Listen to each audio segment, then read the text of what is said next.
Welcome to Beyond Vows and Veils, your luxury wedding experience. Our podcast, I feel, is a treasure trove of inspiration and insight for newly engaged couples.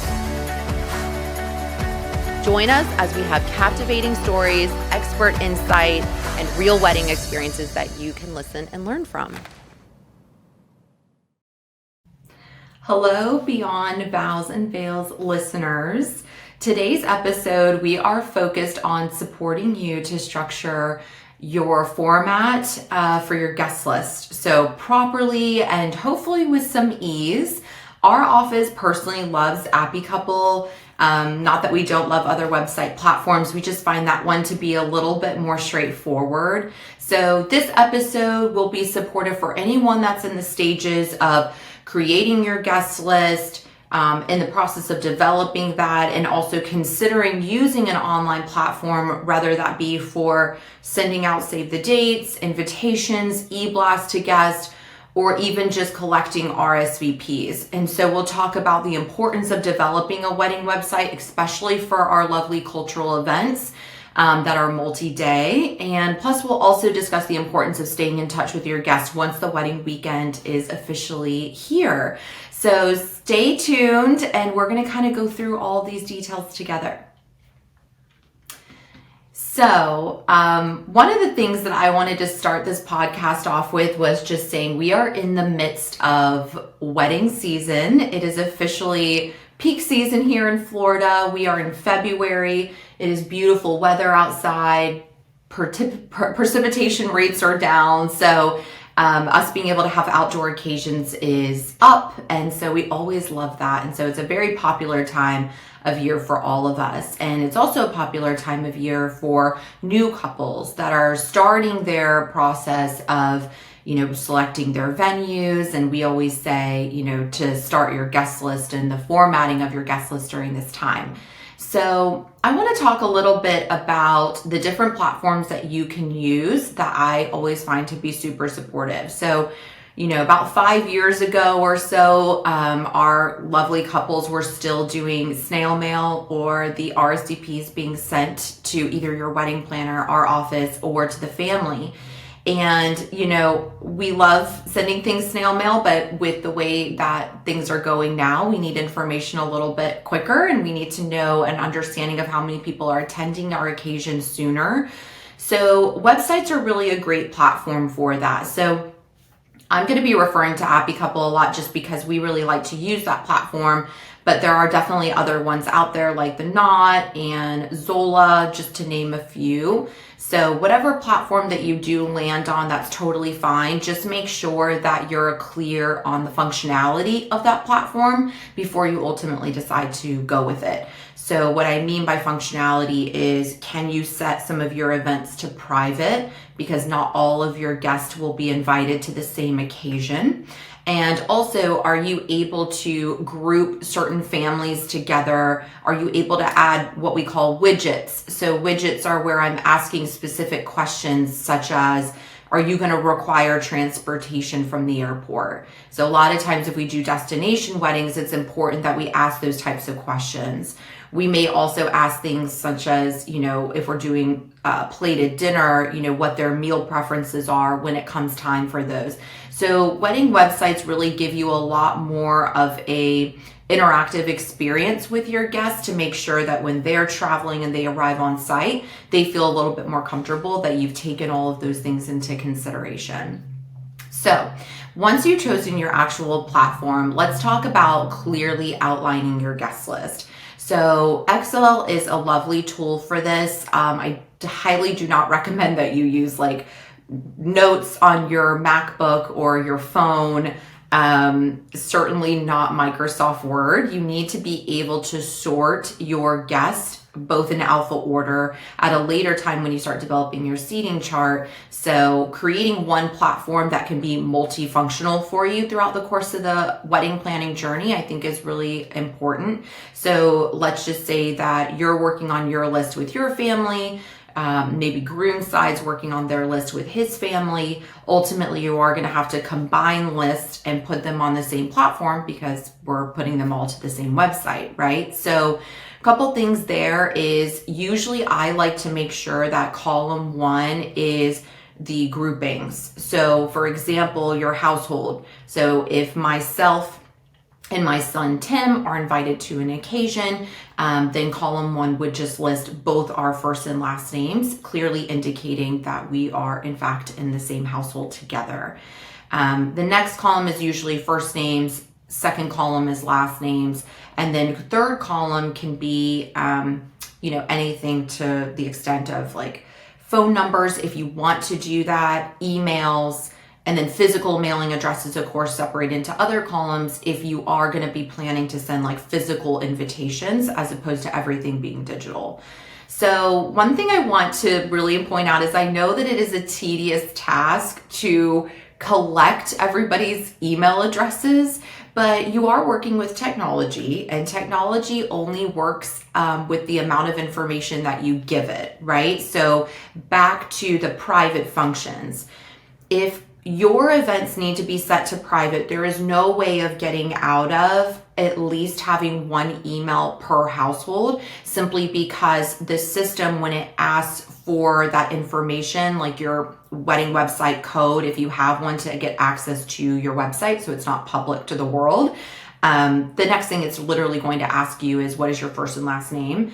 And if you have guests that have similar or exact first and last names, which we've run into those scenarios, the only secondary backup method that the website would have to then be able to figure out who that person is would be their email address. And so when they type in their email address, the whole group or household should pull up so that one singular guest can RSVP for everybody within their group. And I feel like that makes things a lot easier for everybody, as opposed to everyone having to log in individually to do that. Back to collecting on the spreadsheet cell phone numbers. That's completely optional. I personally had a couple that used a platform called Text My Guest, and they uploaded everybody's cell phone numbers to that platform. And so throughout the course of the weekend, we were able to like pre-schedule text messages to their group. I find this personally to be super, super helpful if you are hosting events at multi-location, meaning we are going to have to actually load guests onto a shuttle and get them to the function. I think it really helps to give friendly reminders like, hey, the shuttle's here and we're loading in, or, hey, we actually had to move the ceremony inside due to inclement weather. Here's the new location. I think it just helps to kind of keep people more informed on sort of what's going on throughout the weekend and then what to expect. So just a couple things to think about when you are outlining your actual, Excel spreadsheet with all of your guests. So now we're going to talk about a little bit about the upload. So the upload is a critical stage, y'all, because if you don't upload your guests properly, it will cause frustration and confusion for everybody later on. So I'm again referencing AppyCouple. Some platforms are a little bit different in how they go about this, but let's just kind of reference that. So if you go to AppyCouple and you go to the guest list, you should be able to upload, once you reformat, I think it's a CVS file. Once you reformat your Excel spreadsheet, you upload it, and it should properly upload everybody if you've separated the columns correctly. Again, I recommend whatever wedding platform you decide to go with, download one of their example templates. So when you go to upload, it's just seamless and super easy for you. So once everyone's uploaded, keep in mind your column 1 was your identifications for your household. That won't happen on AppyCouple. Everybody gets uploaded as a single individual. Once you have uploaded everyone as a single individual, you can go back and refer to your Excel spreadsheet, or your wedding planner can, to clearly see who your groups are and what individuals out of those groups are invited to which events. So then you get the tedious task of essentially pairing every single guest together. So again, Tim and I are in the same household. Tim and I would then be paired together, and let's say that I'm invited to certain functions for the bride's side, but my plus one isn't, then we could clearly toggle and indicate which events they're invited to and which events they're not. So again, I think it just makes things a lot easier for everybody. I know it's not a super fun wedding planning task, but once it's done, and then your RSVP transition should really go really smoothly. And you're going to be able to log in live and kind of just see where you stand with your RSVPs. This is also a great option for my lovely guests out there or couples out there that have a large amount of people that they're trying to invite, but they need to stay within a certain max guest count. So this is a great system for tiering. So tiering essentially is where you're sending a batch of invitations to a select group, asking for an early RSVP response. And then as you receive those no's, you can then implement from your secondary tier group more people on that spreadsheet. So that way you're able to invite just as many people as possible, but still kind of keeping within the certain cap. Because keep in mind, if you've listened to some of our other episodes, you're going to probably experience anywhere between a 15 to 20% drop in the amount of people that you actually invite to the people that will actually be able to attend your occasion. So you don't want to overextend yourself by inviting too many people, especially if your venue can't, number one, house that, or we want to be mindful of budgetary reasons. So couple other things that I want to mention as far as the guest list. So now you've got it organized, you have it on the wedding platform. Maybe you even went so far as to do the text my guest feature, which is fantastic. And you've now collected all of your RSVPs, and now it's time for you to put together your seating chart. So with the seating chart, I think it's really important to be able to use the same sort of Excel file. One thing that's really cool about AppyCouple, so let's say you're hosting, 5 events over across 2 to 3 days.